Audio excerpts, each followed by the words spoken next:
Hi, I'm Karen Eckmeier from the Quilted Lizard Fiber Art Studio, and today I'm going to show you how to make a rose twirl. A rose twirl uses free-form rotary cutting and top stitching. It makes sewing curves so much easier. So let me show you how this works. What you need to make one rose twirl block are 4 6.5-inch squares. You want a dark, 2 mediums, and 1 light, And we're going to pile or stack those 4 fabrics on top of each other, like so. We're lining the edges as best as possible. Right sides are facing up. Along the bottom edge, we're going to mark 1.5, 3, and 5.5. And then along the top, the side going up to the top, we're also going to mark 1.5, 3, and 5.5. So I've got my marks here and here. Those, I'm going to connect those dots with my rotary cutter. It's easier with a rotary cutter than with a scissors. And I'm going to create a gentle arc that connects those dots. So here we go. Kind of put your body into it. Sorry if my elbow blocks you. So I've done my first cut, and my second cut, and my third. This is free-form cutting. Every time I cut these, I cut them a little bit differently, and that is okay. So now we're ready to press the concave edge on each of these 3 shapes. Now we're ready to iron or press the curved edge, the concave curve, toward the back of each of these. We don't need to do it on these small pieces. One of those will be our center. So let's turn these so the wrong side is facing up. These are the tiny ones are a little tough, but grab about 1/4 inch with your thumb and index finger, and you're going to follow with the iron and just create a little seam like that. You're probably hearing the steam. You have to be quick so you don't burn your fingers. You could use a little starch. It pops up a little bit, but as long as we have a nice crisp edge on the other side, that's what we're looking for. And I'm going to do that to all of my concave curves. And you'll see as I get to the bigger curves, it's easier to do.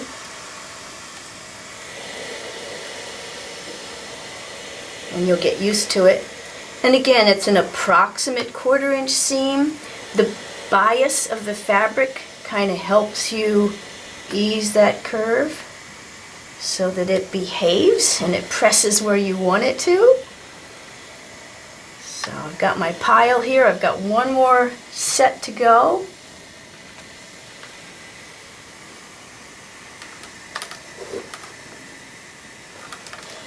And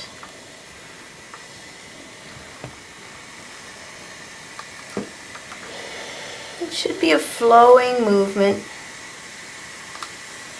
toward the end. You have to make sure it stays in place.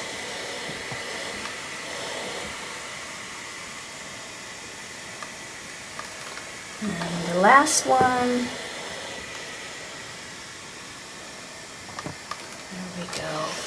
And what I'm going to do, I would do a better job for myself, but what you're going to do is arrange all of those. They're already pressed here, and you're going to arrange them in the order that we're going to top stitch them. So I kind of like the idea of gradating, so light, medium to dark. So I've arranged my small arcs, my medium arcs, and my large arcs in the order of top stitching. That way I don't have to think about it. I've chosen the dark to be my center. You don't have to do that. You can have a light center or medium center. You can see here that I've chosen dark. It doesn't have to be. So now we are ready to go to top stitching. This is our center. We want to arrange this piece so that the arch is in the upper right quadrant. That's how we want to start. I'm taking the first of my pieces here in the order that I selected. You don't have to do the gradated, but I kind of like it. And I'm going to overlap that by about a 1/4 inch. Notice I've got a little bit overlapping there and there. Okay, so it's just hugging that curve. And now I'm going to actually, let me back up a second here. Can you see this? I'm going to use the inside of this presser toe as my guide because I'm going to sew 1/8 of an inch from the edge, which creates a really cool little texture to the piece. So that's my guide. You might need to turn your or move your needle over, but this is on my Bernina, a 1C foot. I find very nice. So I'm just sewing this way. The inside edge is aligned with the folded edge. And I'm doing a regular stitch length. I'm using a variegated pink and something pink in the bottom. Now, I'm going to pivot once or twice with the needle down just to get around that tight curve.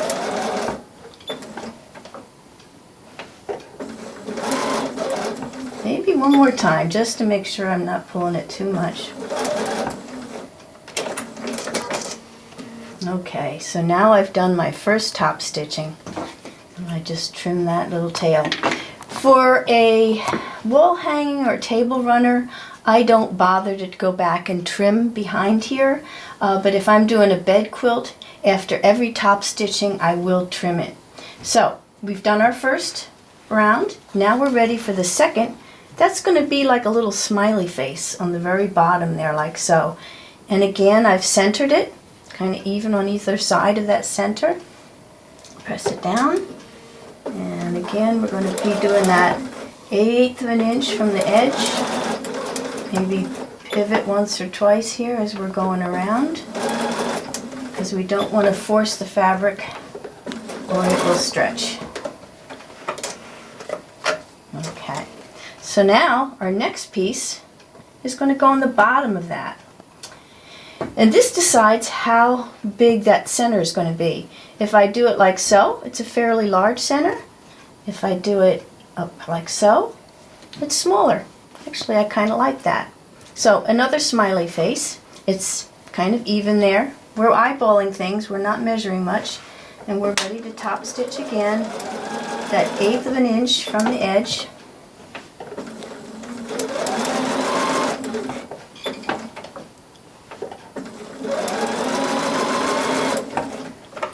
So we've done our first round of 3, but we have one more to go. This last 4th one.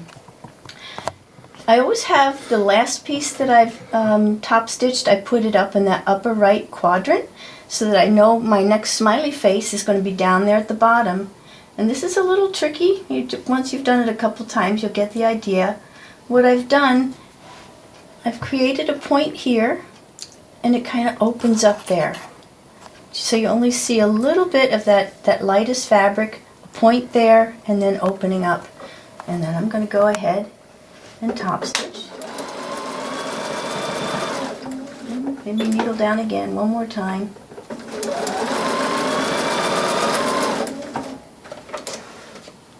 Alright, so now I've done all of my small arcs. I give it a little haircut every now and then. So this is the last one I top stitched. I'm going to make sure it's nice and flat still. Now I'm ready for my medium arcs. That's going to go the same way. My smiles are getting bigger now.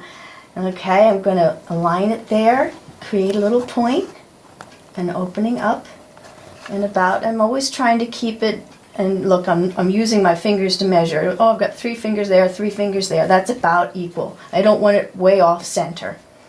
Alright, so go back there.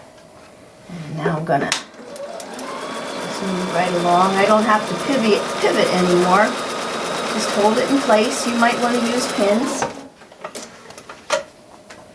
Alright, now that's my last piece I did. Now I'm going to put this one, my little smiley face. Basically, these act as bridges between the 2 arcs. So we have something like that.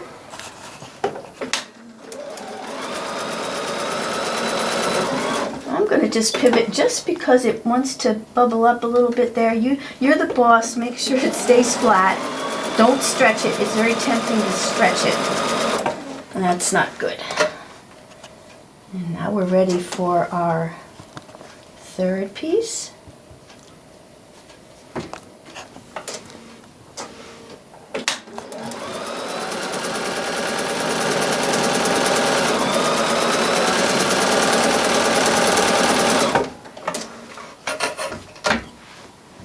And the last of the medium curves. So we're starting to get our center of the rose here.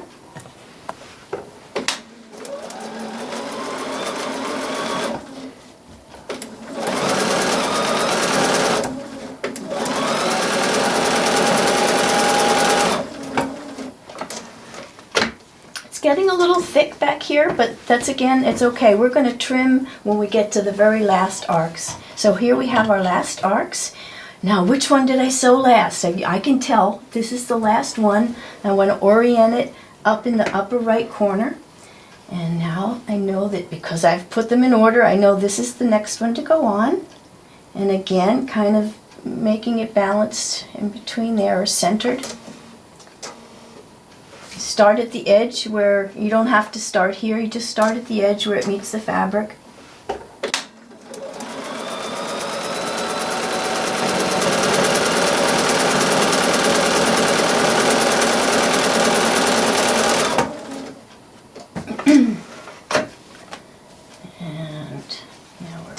This one. All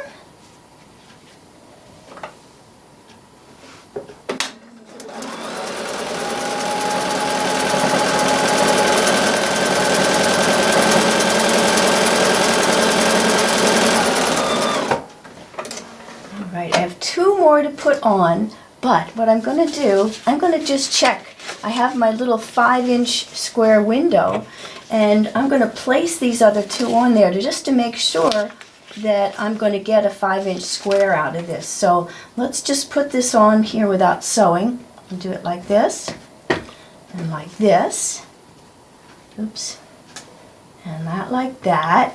Let's see if I'm going to be okay if I'm going to get a 5-inch square. Looks like I'm going to, oopsie, if it looks, there's a couple different ways to get the 5-inch square, but as long as one of them works, which it's going to. But let's say yours didn't, you just make that a little bit wider. Alrighty, so we'll go back. We know we're in the ballpark.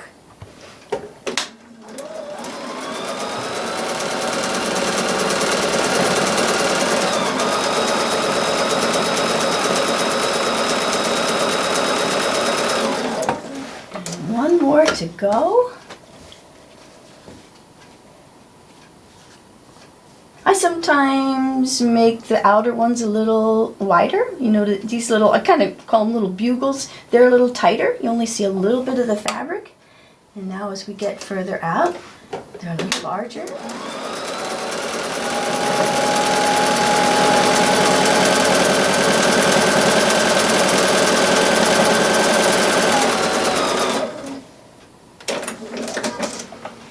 Okay. And now we have our square. And we're ready to square it up. So we have a top stitch twirl, rose twirl. Let's give it a good pressing. Little steam, little starch is fine, top and bottom. Just give it a good pressing up and down. Alrighty. And before we're going to trim it, we're going to turn it over. It's kind of messy back there. We're going to go. We just want to trim the outer edges to reduce some of that bulk, and I'm going to trim a 1/4 inch from that line of top stitching. Get rid of that, and you know, measure twice, cut once. We don't want to cut through to the front. Not that I've ever done that, and if you do, there's ways to fix that. You just add another piece of fabric there. And we've got probably one other spot here. I'm going to go in there and give it a little trimming.